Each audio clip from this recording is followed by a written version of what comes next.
Yayasan Pelayanan Agape ada di Cisarua. Betul. Dan saya pernah datang melihat situasinya dan sempat sedikit dapat gambaran tentang visi dan misi. Tapi sekarang biarlah penonton YouTube ini boleh lebih banyak tahu tentang apa kiprah Yayasan Pelayanan Agape Cisarua. Silakan Pak Hendrik. Ya, sebenarnya Agape bermula dari pelayanan pribadi, Bung Tema. Ya. Jadi dulu sebelum tahun 2000 itu saya banyak melakukan pelayanan konseling, lalu mengerucut pada pelayanan anak-anak muda yang sering datang. Ya. Lalu semakin banyak anak-anak muda yang datang konseling, baik dia datang sendiri maupun diantar oleh orang tuanya. Ya. Karena kasus narkoba. Itu. Dan semakin mengerucut, kemudian saya arahkan ke pelayanan narkoba. Lalu semakin banyak anak-anak muda yang kami layani, yang saya layani, itu lalu ada kawan yang mulai memotivasi saya. Bung Hendrik, yuk coba lebih profesional. Saya bilang, maksud kamu apa? Bikin yayasan. Lalu tahun 2000 lah berdiri yayasan ini. Yayasan Pelayanan Agape. Yang khusus waktu itu melayani para pecandu narkoba atau adiksi narkoba. Jadi Pak Hendrik Wawor adalah pendiri dan ketua Yayasan Sampai Pelayanan Agape. Sampai hari ini saya masih ketua. Ya, oke. Ya, visi misi? Ya, sebenarnya saya tidak berubah visi dan misi saya. Visi saya sejak saya kenal Yesus dan saya percaya sama Tuhan Yesus, maka ada keterbebanan di dalam hati saya untuk memberitakan tentang Yesus kepada orang lain. Ya. Karena saya agak terganggu nih Bung Tema dengan Yohanes 14 ayat yang ke-6 yang di dalamnya mengatakan bahwa Yesus itu satu-satunya jalan keselamatan. Betul. Maka pikiran saya mulai berpikir, kalau betul yang Alkitab katakan Yesus satu-satunya jalan keselamatan, berarti di luar sana banyak orang yang mati masuk neraka, alasannya karena mereka tidak pernah tahu bahwa ada keselamatan dalam Yesus. Maka saya merasa berhutang. Karena saya sudah diselamatkan, maka saya terdorong untuk memberitakan Injil. Hanya konteks dalam pelayanan narkoba ini lebih mengerucut. Ya, kalau dulu sebelum tahun 2000 itu kan saya mendatangi orang. Ya, siapapun mereka, mau mahasiswa, mau orang awam, mau siapapun juga saya datangi mereka. Tapi sekarang justru orang datang kepada saya. Itu. Nah, siapa mereka ini? Orang-orang yang membutuhkan pelayanan. Pada tahun 2000-an itu banyak pelayanan karena kecanduan narkoba. Gitu. Lalu hal yang kedua yang mendorong saya berpikir, kan korban narkoba waktu itu sebagian besar, bahkan 100% yang saya lain itu anak-anak muda. Lalu saya pikir, kalau anak-anak muda yang adalah merupakan generasi penerus dan sekarang mereka itu bergumul dengan masalah narkoba, maka betapa masa depan bangsa ini akan suram. Betul. Itu. Lalu itu sebabnya saya memang semakin giat dan komitmen saya semakin kuat untuk melayani para korban dan pecandu narkoba. Baik. Itu. Lalu mulailah gabung teman-teman yang kemudian waktu saya ceritakan misi dan visi saya, mereka rupanya punya pandangan yang sama dengan saya dan mereka bergabungnya sampai saat ini. Baik, ya. Jadi visi misi itu, dan tadi ada juga yang sangat menarik untuk Bapak jelaskan, kegiatannya adalah rehabilitasi adiksi dan psikotik. Saya agak kagok dengan dua istilah ini. Tolong Bapak jelaskan itu, Pak. Pemahaman sederhananya bagaimana itu? Ya, psikotik itu perkembangan sebenarnya. Karena kemudian kan itu narkoba itu jenisnya macam-macam itu. Itu, dan salah satu efek yang merupakan risiko dari penggunaan narkoba dengan jenis tertentu, dalam masa tertentu, dosis tertentu, itu bisa orang mengalami gangguan jiwa. Nah, itu yang saya maksudkan psikotiknya karena itu. Jadi kalau di istilah di dunia rehabilitasi itu mereka masuk pada kelompok dual diagnosa. Jadi dua kasus nih, narkoba lalu gangguan jiwa karena narkoba. Nah, kemudian karena kami juga menggandeng psikiater untuk melayani orang semacam ini, maka kemudian ada orang-orang yang mengalami gangguan jiwa atau psikotik sekalipun bukan diakibatkan oleh karena narkoba. Makanya jadi pelayanannya mengerucut pada dua nih. Yang pertama ialah adiksi. Walaupun adiksi juga macam-macam, ada adiksi narkoba, adiksi judi online, ya adiksi gadget misalnya, dan macam-macam adiksi pornografi, ya. Lalu yang kedua juga masalah karena gangguan jiwa psikotik itu. Jadi Yayasan Pelayanan Agape mencakup melayani yang adiksi macam-macam itu. Iya. Sekarang saya menukik nih kepada Yayasan Pelayanan Agape yang Pak Henry Kowor pimpin.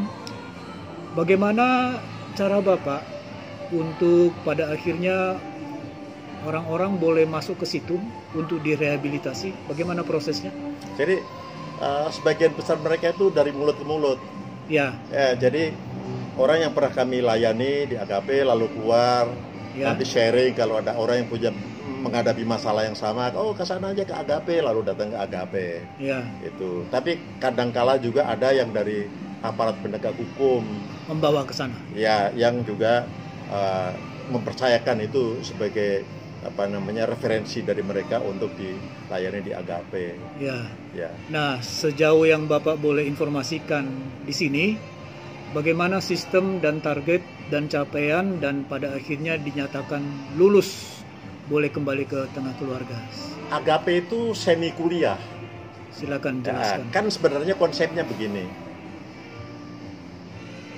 Apa yang diputuskan oleh seseorang, itu dipengaruhi oleh mindset orang itu. Ya. Nah, yang kita mau lakukan ialah merubah mindset itu orang itu. Ya. Sekarang ada dua orang sama-sama dapat tawaran dari narkoba. Yang satu tolak, yang satu terima. Apa yang membedakan mereka? Mindset. Mindset, ya betul. Itu. Nah, di Agape konsep itu ialah mengubah mindset. Itu sebabnya kami menekankan pada leadership and character building school. Jadi leadership, seorang pemimpin, dia bukan cuma dipengaruhi oleh orang, tapi lebih dia punya kemampuan mempengaruhi. Mulai dari siapa? Mempengaruhi diri sendiri. Nah, berbicara soal perubahan mindset, itu berarti berbicara soal edukasi. Itu pendidikan. Pendidikan ialah mengubah orang. Dari mana mulainya? Mulai dari cara berpikir. Berarti ada edukasi secara kognitif. Itu. Nah, lalu apa pentingnya kemudian mereka dirawat inap? Kenapa nggak diedukasi mereka pulang? Itu. Kalau mereka pulang, mereka yang kecanduan cenderung kan barang tidak terlalu sulit untuk didapat, Pak. Itu. Mereka bisa beli di mana saja. Mereka udah tahu channel-channelnya, mereka udah tahu. Nah, di dalam Agape, mereka ketika mereka pingin pun mereka nggak mungkin bisa pakai barang itu karena nggak ada. Dan kita blok. Tidak sembarangan orang boleh masuk ke Agape. Cuma keluarga mereka yang boleh masuk. Teman-teman, pacar, sahabat nggak boleh. Itu. Jadi mereka konsentrasi di situ.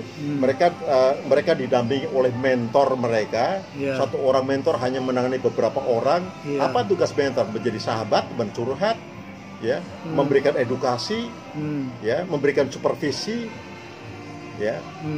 Itu. Dan kita mengadopsi metode yang kita pakai namanya therapeutic community. Itu memang metode yang kita adopsi dari Amerika ya. Baik. Itu sebabnya mentor kita kalau di tempat lain namanya counselor. Saya lebih suka pakai kata mentor karena mentor bukan cuma memberikan counseling, tapi mentor ini juga menjadi sahabat mereka, pendamping mereka, guru mereka, teman curhat mereka, memberikan supervisi dan segala sesuatu lah dalam hidup mereka itu. Jadi mereka diajarkan secara kognitif itu, dan edukasi di dalam kelas selalu diberikan dalam bentuk dialogis, bukan monolog. Jadi kalau misalnya saya bicara di depan kelas, saya selalu membuka dengan kalimat, kalian boleh percaya yang saya ngomong, boleh tidak percaya yang saya ngomong. Kalau kalian percaya, kalian harus tahu alasannya mengapa kalian percaya. Kalau kalian tidak percaya, kalian juga punya alasan secara logik kenapa nggak percaya. Yuk kita diskusi. Sehingga akhir dari kelas itu kita memiliki persepsi yang sama tentang konsep yang kita berikan bagi mereka. Nah, konsep itu perlu dipraktekkan, kebenaran perlu dipraktekkan. Nah, tugas mentor ialah memberikan supervisi. Itu. Kalau dia ini ada salah nih di antara mereka, bukan cuma supervisornya, bukan cuma mentornya, tapi sesama kami sebutkan klien itu anak bina, Bung Tema. Anak bina. Sesama anak bina saling mengkoreksi. Jadi ya. terapeutic community itu kira-kira begini. Kita punya sakit yang sama nih, punya masalah yang sama. Yuk kita saling membantu supaya kita bisa keluar dari masalah kita. Itu kita saling menyembuhkan seorang terhadap yang lain. Itu konsep mereka. Itu sebabnya kalau mereka menyapa satu dengan lain, mereka bilang selamat sore family, saya Hendrik Wawor, bla bla bla bla seperti itu. Suasananya seperti itu, Pak. Ya, terima kasih gambarannya. Nah, sekarang Pak, setelah mulai mendirikan dan berproses berkembang dari tahun 2000 berapa Pak? Tahun 2000. Oke, tahun 2000 ya. Bagaimana capaiannya saat ini Pak? Artinya persentase yang tersembuhkan bagaimana? Ya, istilah yang lazim dipakai bukan kata sembuh, tapi istilahnya pulih. Baik, pulih. Ya, istilahnya pulih. Sejak kami menggunakan metode therapeutic community, itu tingkat pemulihannya cukup tinggi. Ya, anak-anak binaan kami yang sudah selesai, tidak jarang di antara mereka setelah selesai, masanya cukup panjang Pak. Di kami itu 11 bulan. 11 bulan. 11 bulan, dan itu ada kelas itu. Ada levelnya. Ada levelnya, dan tiap kali kenaikan level itu ada ujiannya. Baik ujian karakter, ujian pengetahuan, ya ujian keterampilan. Itu semua diuji, dan mereka bicara presentasi di depan kelas, dan ada terjadi diskusi perdebatan di situ sampai semua sepakat oke, dia layak naik level, baru naik level itu. Jadi komunitas yang saling menghargai, benar saling menghargai. Artinya harga dirinya terangkat kembali begitu ya. Betul. Dari keterpurukan harga diri dan penghakiman sudut mata masyarakat. Bahkan yang saya lihat Pak, ya orang yang tadinya kelihatan begitu introvert, mereka bisa dilatih untuk bisa berbagi sama orang secara verbal. Ya dengan cara yang baik. Artinya saya kemudian termasuk yang tidak percaya bahwa orang yang introvert tidak bisa diubah. Semua orang bisa diubah. Bisa ya. Baik ya.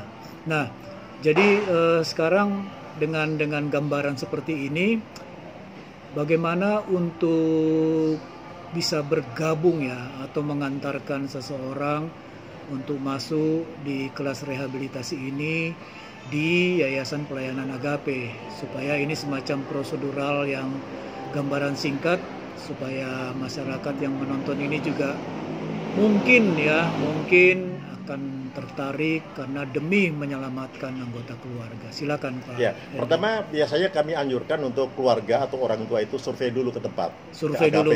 Survei. Terbuka ya? Terbuka, dan mereka boleh ngobrol sama anak binaan yang lain. Mereka tahu situasinya seperti apa, ya. Lalu kurikulumnya apa saja yang mereka pelajari. Gitu. Mengapa? Saya merasa perlu mereka survei dulu karena 3 bulan pertama nggak boleh dihubungi Pak. Putus hubungan. Komunikasi. Nggak boleh telepon, nggak boleh dikunjungi 3 bulan pertama itu. Itu baru setelah 3 bulan pertama boleh. Jangan sampai orang bertanya-tanya 3 bulan anak saya diapain, jangan nanti dianiaya atau apa. Betul. Di kami nggak ada penganiayaan. Nggak boleh pukul. Kalau Bung Tema tanya balik, pernah nggak terjadi pemukulan? Pernah terjadi, tapi yang mukul saya pecat. Itu karena nggak boleh. Jadi kerjaan ini bukan pekerjaan seperti kerjaan lain, Bung Tema. Ini pekerjaan hati. Saya selalu menekankan kepada staf atau calon staf, kalau kamu tidak betul-betul punya hati terhadap orang-orang seperti ini, lebih baik jangan. Ini nggak seperti kerja kamu di pabrik atau apa itu, yang tidak harus melibatkan perasaan atau hati kamu. Ini pekerjaan hati. Hati yang tersentuh melihat orang lain, manusia lain, orang lain yang bukan siapa-siapa kamu, tapi mereka membutuhkan uluran tangan. Itu memang diseleksi betul yang itu satu. Dan yang kedua, saya bergembira sekali kadang-kadang setelah selesai program ada di antara mereka yang nggak mau pulang. Mereka bilang, Pak, saya mau dilatih lagi untuk jadi konselor atau jadi mentor. Nah, kami sediakan kelas semacam itu. Penekanannya apa sih sebenarnya? Karakter. Iya. Itu. Baik, jadi artinya ada satu keterbukaan dari yayasan ini. Tinjau dulu, kemudian kalau ada yang mau dibawa masuk, ya setelah tahu ya semuanya ya, dapat gambaran ya. Nah, tentu kan di sini juga kita paham lah Pak, untuk kegiatan seperti ini kan ada dana operasional ya. Ya. Ada mungkin yang bisa Pak Hendrik sampaikan, mungkin bukan nominalnya, tetapi caranya, cara untuk juga bersama-sama berkontribusi dari sisi biaya. Bagaimana itu Pak Hendrik? Ya, kami memang berbayar. Ya. Ya, karena kami tidak dapat bantuan dari mana-mana. Ya. Ya, tapi kami pakai subsidi silang. Jadi kira-kira filosofinya begini. Orang yang punya berkat berkelebihan, ya memberi dengan kelebihannya. Sementara orang yang perlu dibantu itu mendapatkan bantuan. Siapa yang bantu? Dari ini semua, dari yang kelebihan tadi membantu yang ini. Bahkan sekarang ada yang tidak bayar dan malah kami sekolahin. Itu ada yang selama di Agape, ya dia, tapi ini kasus-kasus lain ya, bukan kasus adiksi ya, kasus yang psikotik tadi sampai dia bisa kuliah S1 dan sekarang lagi kuliah ambil S2. Gitu. Ada yang waktu masuk SMP kelas 2, ya kami sekolahin, ya dan sekarang sudah kelas 1 SMK, gitu, dan itu dibiayai penuh oleh Agape. Itu sistemnya begitu ya? Ya, seperti itu. Ya. Nah, kemudian Pak, sejauh ini sampai dengan kita berbincang ini Pak, berapa anak binaan jumlahnya sekarang? Ada 75 orang. Dan kita lagi waiting list nih. Begitu nah ya, itu Pak, sebabnya dari tempat yang lama itu sebenarnya daya tampungnya 65. Maksimal. Jadi ada semacam pembangunan tempat baru. Ya. Di halaman yang sama sebenarnya, tapi di apa itu sedang kita bangun gedung 3 tingkat yang nantinya kalau selesai, harapan dan doa kami bulan April 2025 udah selesai, itu bisa muat 93 orang di sini. Jadi kalau nanti dua-duanya sudah selesai, ya rencananya gini, dari lokasi yang lama, kalau ini lokasi baru udah selesai dibangun, ini akan masuk ke lokasi yang baru. Sementara lokasi yang lama dirombak lagi. Jadi nantinya kalau dua lokasi ini udah selesai dibangun, akan muat kira-kira 190-an orang. Wah, puji Tuhan ya Pak ya. Kepedulian kan itu Pak ya, sehingga berkembang dan ada pembangunan tambahan ya. Begitu kan? Ya, baik. Saya merasa sudah lengkap untuk menggali tentang Yayasan Pelayanan Agape, dan ini bagian akhir ini Pak Hendrik Bobor. Bapak begitu peduli tentang bidang ini ya Pak ya, sampai sekarang sepertinya inilah passion, inilah hidup saya, begitu Pak ya. Boleh kasih lagi semacam penegasan ya, sampai Bapak begitu peduli bidang ini, menarik orang, membawa teman-teman, dan juga memberikan pencerahan ke masyarakat luar dalam bentuk seminar-seminar segala macam. Apa yang Bapak mau tambahkan? Sebenarnya pertanyaan itu pernah menjadi pertanyaan saya Pak. Itu kenapa saya di sini? Lalu saya pikir-pikir, kalau saya flashback di masa lalu saya waktu masih muda, saya ini bahkan aktivis dari ketika saya kuliah. Aktivis mahasiswa. Itu. Dan saya berkesimpulan dan saya merasakan, meyakini idealisme saya ketika saya kuliah itu tidak pernah luntur, kecintaan saya terhadap bangsa ini sampai hari ini. Itu. Dan saya masih punya banyak mimpi. Itu yang berhubungan dengan kebangsaan. Ya Pak, tema saya bukan siapa-siapa. Ya, tapi saya yang bukan siapa-siapa ini ingin hidup saya berarti buat orang lain. Saya sering katakan ini. Andai kata saya orang yang paling egois sekalipun, maka bidang ini tetap menjadi pilihan saya. Karena saya tidak bisa membayangkan ketika anak cucu saya beranjak remaja, maka saya tidak mau lingkungan mereka itu dikelilingi oleh lingkungan para pecandu narkoba. Itu, dan saya mau bilang, yang nadanya agak pesimis. Kalau penanganan pemerintah seperti sekarang ini, yang seperti ini sangat mungkin terjadi pada bangsa kita. Dan saya yang bukan siapa-siapa ini tidak mau membiarkan ini terjadi. Itu sebabnya salah satu kebanggaan dan pencapaian yang selalu mimpikan adalah anak-anak yang dibina di Agape yang dulu di luar sana menjadi sumber masalah. Kemudian di Agape sekian bulan kemudian mereka bisa diubah menjadi orang-orang yang bermanfaat yang ikut menyelesaikan masalah bangsa ini. Oke. Itu sebabnya moto kami, diubah untuk mengubah. Ya, oke. Caranya ialah mereka dilatih untuk kemudian dilibatkan. Dulu anak bina, sekarang menjadi pembina. Bagus dulu sekali. anak bina, sekarang menjadi konselor. Dulu anak bina, sekarang menjadi mentor. Iya. Itu. Bagus sekali Pak. Saya senang mendengar itu. Kita peduli bangsa ya. Amin. Masa depan bangsa, masa depan generasi muda. Amin. Bagaimana dengan generasi muda dari turunan Bapak? Anak Bapak ikutkah terlibat di sini dalam menangani atau bagaimana? Anak saya akan menjadi penerus kepemimpinan di Agape. Luar biasa. Puji Tuhan. Iya. Ya. Artinya anak pun harus dilibatkan ya Pak ya. Iya. Untuk bidang yang memang menolong generasi muda ini begitu ya. Betul ya, Pak. Baik. Ya. Ada pesan rohani tambahan untuk kita semua? Saya ingat satu saat Tuhan Yesus bilang begini. Barang siapa melakukan sesuatu bagi orang yang paling hina ini, dia melakukannya bagiku. Ya. Ketika saya menolong para korban yang bukan siapa-siapa saya, kata firman Tuhan, sebenarnya saya sedang melakukan bukan sekedar untuk dia, saya melakukan untuk Tuhan.